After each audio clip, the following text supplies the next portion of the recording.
பாடகர்கள் கார்த்திக் முதலில் இந்த நிகழ்ச்சியில் தான் பாடினார். அதை அவரே சொல்லி இருக்கின்றார். முதலாவது பாட்டுக்கு பாட்டு நிகழ்ச்சியில் கலந்து கொண்டவர் கார்த்திக். என் லைஃப்ல ஒரு டர்னிங் பாயிண்ட். இன்ஃபேக்ட் நான் பாட ஆரம்பிச்சது வந்துட்டு I should say it's because of this programme. சமீபத்தில் ஒரு இன்ப அதிர்ச்சி என்று புகழ்பெற்று விளங்கும் பிரதீப் குமார் பல விருதுகள் வென்ற இளைய தலைமுறை பாடகர். அவருடைய குரல் எனக்கு மிக மிக பிடிக்கும்.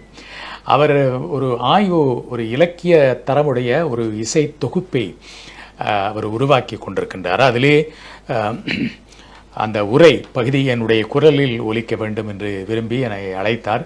நான் தாராளமாக என்னுடைய பங்களிப்பை தருகிறேன் என்று சொன்னேன். அப்போது அவர் கேட்டார், என்னை நினைவிருக்கிறதா என்று கேட்டார். யார் நீங்கள் என்றேன். உங்களுடைய பாட்டுக்கு பாட்டு நிகழ்ச்சியில் நான் பங்கு பற்றியிருக்கிறேன். அப்படியா என்று சாதாரணமாக அவர் மீண்டும் சொன்னார், நான் சித்திரம் பேசுதடி என்ற பாடலை பாடிய பிரதீப் குமார் என்றார். என் உடம்பு சிலிர்த்தது. காரணம், அவருக்கு 9 வயதாம். மேடைக்கு வந்தார். நான் எப்போதுமே வழக்கமாக உங்கள் அபிமான பாடலை பாடுங்கள் என்று சொல்வேன். நான் எதிர்பார்த்தது ஒரு ஜீன்ஸ் அணிந்து ஒரு டிஷர்ட் அணிந்து தான் வந்தார். ஏதோ ரஹ்மானின் பாடலை பாடப்போகின்றார் என்று எதிர்பார்த்தேன்.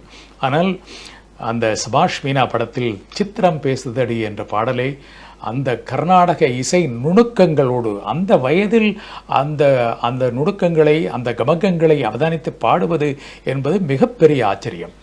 அப்போது பாடிய போது நான் அப்படியே சபையை பார்த்தேன். சபையிலே என்ன பொருத்தம் இப்பொருத்தம்.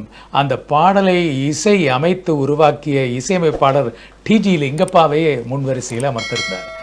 நான் பாடி முடித்ததும் சொன்னேன், இந்த தலைமுறையையும் ஈர்த்து கவரும் அந்த பாடலை உருவாக்கி அந்த இசைச்சிற்பி டிஜி லிங்கப்பா இதோ என் முன்னால் என்று சொன்ன போதும் அவர் பலவென்று கண்ணீர் வந்தது டிஜி லிங்கப்பா அவர்களுக்கு. மேடையேறி வந்த இந்த சிறுவனை கட்டி அணைத்து முத்தமிட்டார்.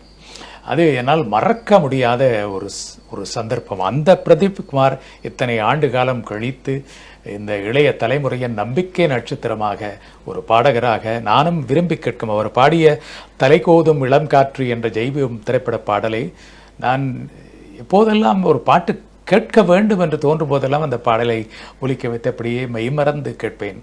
அவ்வளவு அற்புதமான குரல், தமிழுக்கு நோகாத குரல்.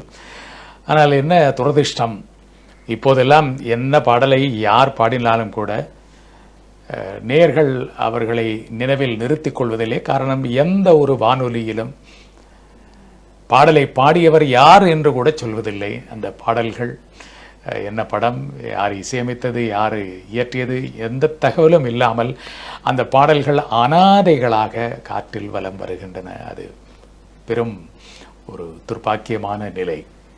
வெகு சில நேரங்களில் சொல்றாங்க, எல்லா நேரங்களும் சொல்றது இல்லை. வெகு சில நேரங்களில் நான் கேட்டதில்லை. நான் ஒரு சில வானொலியை நிர்வகிப்பவர்களிடம் கேட்கும்போது அவர்கள் சொன்னார்கள், அதை கூட தப்பா சொல்லிடுவாங்கன்னு பயம்தான் என்று.